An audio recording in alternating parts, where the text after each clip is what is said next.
سپاسیکردنی تەلەڤیزیۆنی پەروەردەی هەولێر دەکەین بۆ چاپ پێکەوتنە، سپاسی حکوومەتی هەرێمی کوردستان دەکەین.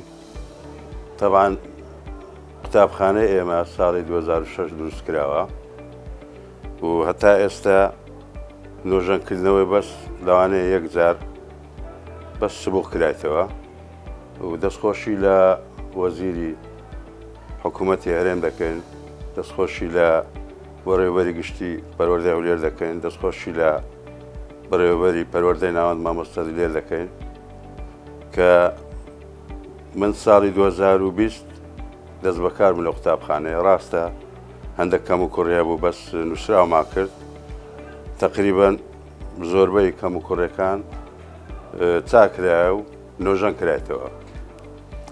دەستخۆشی لە وەزیری پەروەردە دەکەم وەکو نمونە ستایش نەبیتن.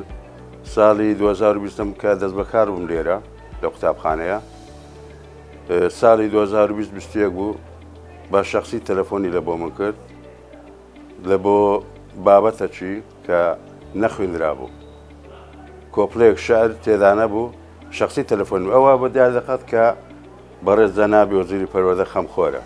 هەروەها مامۆستا لوقمان مدیر عام نزیکەی دوو جارۆ بزانم هاتیە سەردانی مێکردیە، مامۆستا دلێر هەروەها دوو جار سەردانی مێکردیە.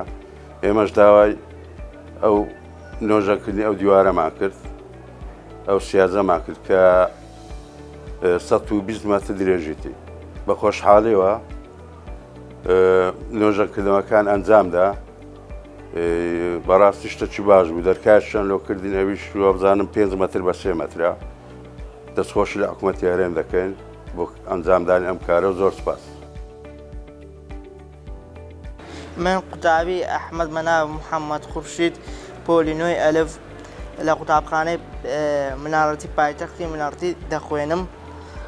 سەرەتا زۆر سپاس مامۆستایەکان دەکەم. هەموو مامۆستایەکان حاصڵکەوتیان لەبووم باشە، بەس هەمووشیان یارمەتیم دەدەن، هیچ عیبیان نییە. لەخوا بە زیادی هەتا ئەوڕۆ کەش هاتیمە هیچ عیبیشیان نییە، هیچ کەشیان نییە. مامۆستایەکان هەموو یارمەتیم دەدەن، دەستیان خۆشی. لێرەدا دەمێت سوپاسی هەموو هاوڕێیەکان بکەم، زۆر یارمەتیان داوە. حەستم بە هیچ کەم و کوڕێکی نەکردن لەم قوتابخانەیەدا. مامۆستایان زۆر هاوکاریان کردیمە، لوهاتکردنم لە قوتابخانە ڕەمپەشان لەو دروستکردیمە دا بتوانم بەسەکەوم بسمە ژۆرێ لۆ ناو پۆل. سوپاسی کارژێر قوتابخانە دەکەم لە دەرەوەڕا هەتا دێمە ژۆرێ ڕەمپەم لۆ کرایە. سوپاسیان دەکەم زۆر.